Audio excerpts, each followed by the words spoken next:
Hello there, everybody. Welcome back to the channel. Today, Ivan and I are going to be talking about the NFL's NFC North and what we think is going to happen going forward throughout the season. So, Alright. what do you think so far? Well, You have the Bears in first, Green Bay, Detroit, Minnesota. What are your thoughts?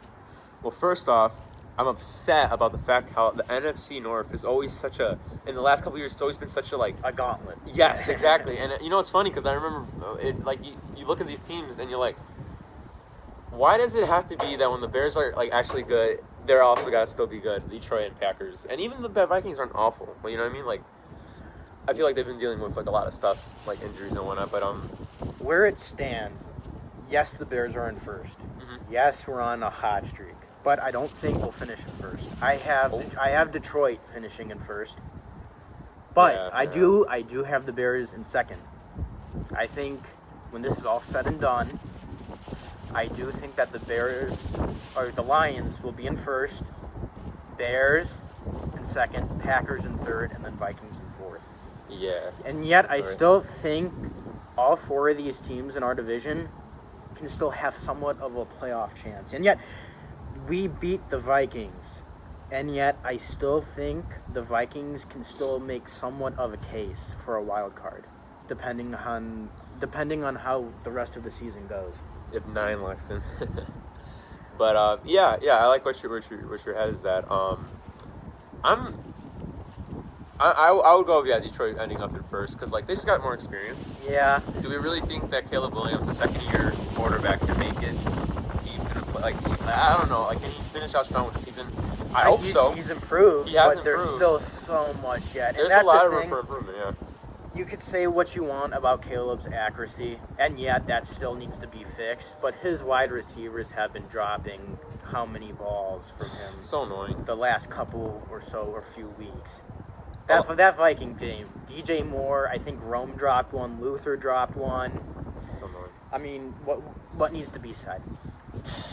I mean, it's interesting though, because like we're so close. It's such a close division, and we got the Packers games coming up, and that rivalry between the Green Bay Packers and the Bears. It's just I love it so much. Tomorrow we have Aaron Rodgers. Wait, is he? I think he's out. He's questionable. It's questionable. Okay. We'll see. I hope he does play, just because like It'll be good. To it's always beat fun him. to see him in But this is play the Bears. Yeah. This is my what I'm having trouble just trying to figure out.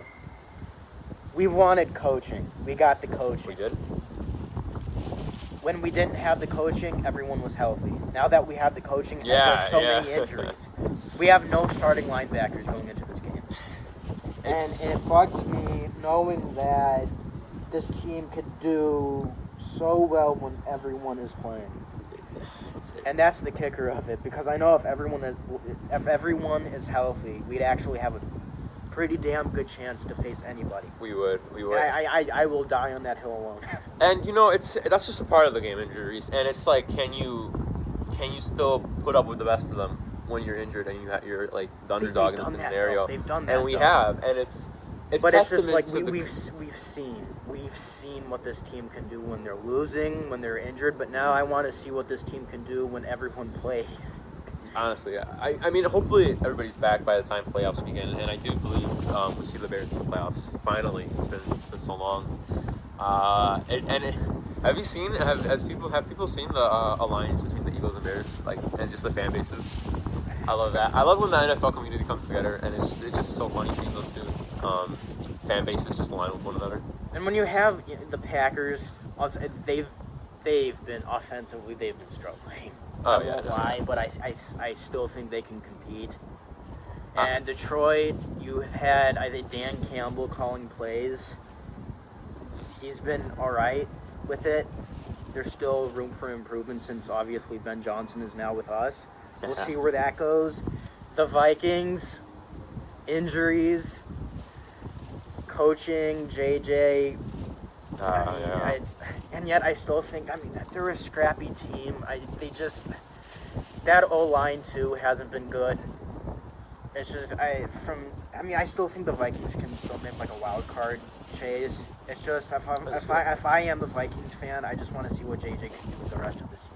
Mm-hmm. There's a lot to be desired from him. But it's still early. His offensive line hasn't exactly been the best, so I think there's a lot of time for I think the Vikings can turn it around. I think Detroit can still rebound from their loss to the Ravens in this. What was it, last week?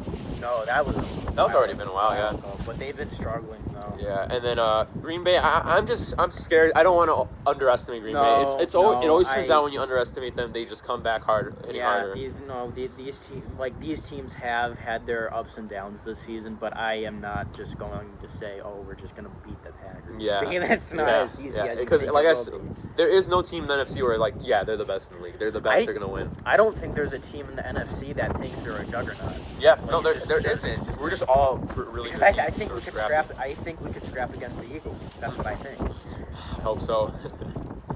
So yeah, I for the final prediction of the season, when it's all said and done, Detroit, Chicago, Green Bay, Minnesota.